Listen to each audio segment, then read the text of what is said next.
Arun Anirudhan direct ചെയ്ത് ടൊവിനോ തോമസ് പ്രധാന കഥാപാത്രത്തിൽ വന്ന് ഇപ്പോൾ തിയേറ്ററിൽ വളരെ സക്സസ്ഫുൾ ആയിട്ട് റണ്ണായിക്കൊണ്ടിരിക്കുന്ന സിനിമ. നമസ്കാരം, എൻ്റെ പേര് വിഷ്ണു. എൻ്റെ ചാനലിലേക്ക് ഏവർക്കും സ്വാഗതം.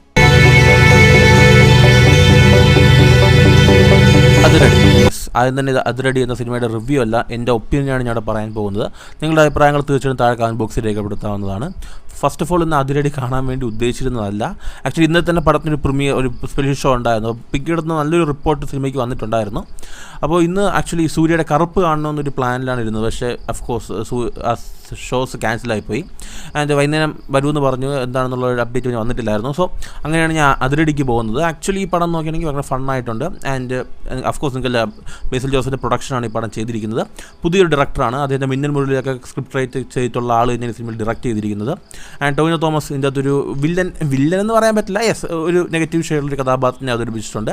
അതുപോലെ തന്നെ പടത്തിനകത്ത് വിനീത് ശ്രീനിവാസൻ, ധ്യാൻ റഹ്മാൻ പോലുള്ള കഥാപാത്രങ്ങളുള്ള ഒരു എക്സ്റ്റൻഡ് ക്യാമിയോ എന്നല്ല, അവർ ഈ സിനിമയ്ക്കകത്ത് അവരായിട്ട് തന്നെ വരുന്നത്. സിനിമ എങ്ങനെയാണ് നോക്കുകയാണെങ്കിൽ ഭയങ്കര എൻ്റർടൈനിങ് ആയിട്ടുള്ളൊരു ഫിലിമാണ്. ഭയങ്കര ബോറടിക്കാതിരുന്ന് കാണാൻ പറ്റുന്നുണ്ട്. ഫസ്റ്റ് ഹാഫൊക്കെ വളരെ നന്നായിട്ട് ചെയ്തിട്ടുണ്ട്. വളരെ സിമ്പിളായിട്ടുള്ളൊരു കഥയാണ്. ബേസിൽ ജോസഫ് എഞ്ചിനീയറിംഗ് പഠിക്കാൻ വേണ്ടി ഒരു കോളേജിൽ വരുന്നു. അവിടെ വർഷങ്ങൾ 5 വർഷം മുമ്പ് ഒരു എന്താ പറയുക ഫെസ്റ്റ്, ആ കോളേജ് എല്ലാം അറിയാമല്ലോ, അങ്ങനെ ഒരു ഇത് നടന്നിട്ടില്ല. കാരണം ഇതിന് മുമ്പ് നടന്നൊരു കോളേജ് ഫെസ്റ്റിൽ വലിയൊരു അപകടം സംഭവിക്കുകയും അതിനുശേഷം 5 വർഷത്തേക്ക് അവിടെ ഒരു ഫെസ്റ്റ് നടക്കുന്നില്ല. ഇതിന് ബേസിലിന് ആ ഫെസ്റ്റ് നടത്താൻ വേണ്ടി തൻ്റെ ലവറിനെ ഇമ്പ്രസ് ചെയ്യണം എന്നുള്ളൊരു അവിടെ നിൽക്കെ തന്നെ പുള്ളിക്ക് പേഴ്സണലായിട്ടൊരു കാര്യമുണ്ട്. ആൻഡ് ആ ഒരു കാര്യത്തിന് വേണ്ടി പുള്ളി ഇറങ്ങുന്നത്. പുള്ളിക്ക് പേഴ്സണലായിട്ട് ഈ ഒരു ഫെസ്റ്റ് നടത്താൻ വേണ്ടി പുള്ളിക്കൊരു കാര്യമുണ്ട്. പടത്തിൻ്റെ അകത്ത് ഒരുപാട് സിനിമ റെഫറൻസ് അവിടെ വെച്ചിട്ടുണ്ട്. ആൻഡ് അതെല്ലാം തന്നെ വർക്കൗട്ട് ആയിട്ടുണ്ട്. അതുകൊണ്ട് നമ്മൾ ടൊവിനോ തോമസ് നല്ലൊരു കഥാപാത്രം. പുള്ളിയുടെ ലുക്കൊക്കെ സിനിമയിൽ വളരെ നന്നായിട്ട് വർക്കായിട്ടുണ്ട്. ആൻഡ് പുള്ളിക്ക് ആ ഒരു വില്ലത്തരം നന്നായിട്ട് വരും, അത് നമുക്ക് അറിയാൻ പറ്റും. ആൻഡ് അതുപോലെ തന്നെ ബേസിൽ ജോസഫ് നല്ല എഫേർട്ട് ഉണ്ട് പടത്തിൻ്റെ അകത്ത്. പുള്ളിയുടെ ആ ഒരു ഗെറ്റപ്പ് ചേഞ്ച് ആയിക്കോട്ടെ, പുള്ളി ആ സിനിമയ്ക്ക് ചെയ്യുന്ന കാര്യങ്ങളായിക്കോട്ടെ, നമുക്ക് ആക്ച്വലി ചിരി വരുന്ന പല കാര്യങ്ങളും സിനിമയ്ക്ക് തുടക്കം തൊട്ട് അവസാനം വരെ എടുത്തുകൊണ്ട് പോയിട്ടുണ്ട്.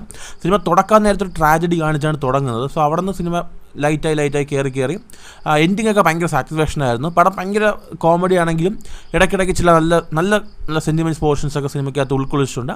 നല്ല കഥ സിനിമയ്ക്കകത്തുണ്ട്. ഭയങ്കര എൻഗേജിങ് ആയിട്ട് ഫീൽ ചെയ്തു. എസ്പെഷ്യലി ഇൻ്റർവ്യൂവിന് ശേഷം വരുന്ന ഓരോ സീൻസും ഭയങ്കര എന്താ പറയുക, ടൊവിനോയ്ക്കും അതുപോലെ തന്നെ നമ്മളുടെ ബേസിൽ നടക്കുന്ന ഒരു ഈഗോ ക്ലാഷ് ഒക്കെ ആണെങ്കിൽ എന്താ പറയുക, ഇങ്ങനെ ഒരു തീപ്പൊരി പോലെ നിൽക്കുന്ന ഒരു തരം ഒരു ടെൻഷൻ നമുക്ക് ബിൽഡ് ചെയ്യുന്നുണ്ട്. അവിടെ ഉപയോഗിച്ച ബാക്ക്ഗ്രൗണ്ട് സ്കോറും കാര്യങ്ങളൊക്കെ വളരെ അടിപൊളിയായിരുന്നു. ഇവർ ആ കാര്യങ്ങളൊക്കെ ചെയ്ത രീതിയൊക്കെ വളരെ എനിക്ക് ഇഷ്ടപ്പെട്ടു. ഞാൻ പറഞ്ഞൊരു നൈസ് വാച്ചാണ്. എന്താ പറയുക, ഭയങ്കര എൻജോയ് ചെയ്ത് കാണാൻ പറ്റുന്ന ഒരു സിനിമയാണ്. ഒരുപാട് സർപ്രൈസ് ആയിട്ടുള്ള ഒരു ക്യാമിയോ സിനിമയ്ക്ക് കാർ ഓട്ടിക്കാൻ വേണ്ടി വരുന്നുണ്ട്. ആൻഡ് യെസ്, ഭയങ്കര ഇൻട്രസ്റ്റിംഗ് ആയിട്ട് തോന്നി എനിക്ക് പടം. ആൻഡ് എന്താ പറയുക, ഒരു 2-3 തവണയൊക്കെ തിയേറ്ററിൽ പോയി കാണാൻ പറ്റുന്ന ഭയങ്കര എൻജോയബിൾ ആയിട്ടുള്ള നല്ലൊരു കണക്ട് ചെയ്യുന്ന ഒരു സിനിമയായിട്ട് എനിക്ക് പേഴ്സണലി ഫീൽ ചെയ്തു. ആൻഡ് നിങ്ങൾക്ക് ഈ പടം കണ്ടിട്ടുണ്ടെങ്കിൽ നിങ്ങളുടെ അഭിപ്രായം താഴെ കമൻറ്റ് ചെയ്യുക.